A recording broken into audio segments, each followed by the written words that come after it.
ไม่ธรรมดานะเว้ยหมูกรอบฉันวันนี้กรอบโดนใจได้รสชาติอร่อยด้วยวิธีทำของฉันก็คือต้มให้มันสุกเสร็จแล้วก็นำมากรีดทาเกลือทาน้ำส้มไปตากแดดเอาไว้ครึ่งวันแล้วก็นำมาลงกระทะเพราะว่าประหยัดไปไม่เอาข้าวเวทอยากให้หนังมันแห้ง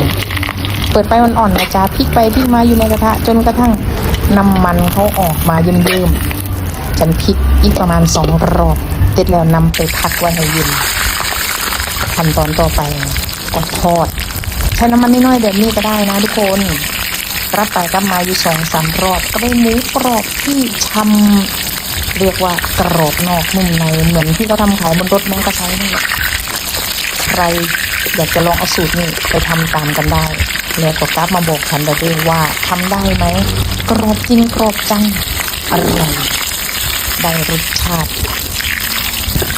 ไปลองเด้อทุกคนเราจะได้หมู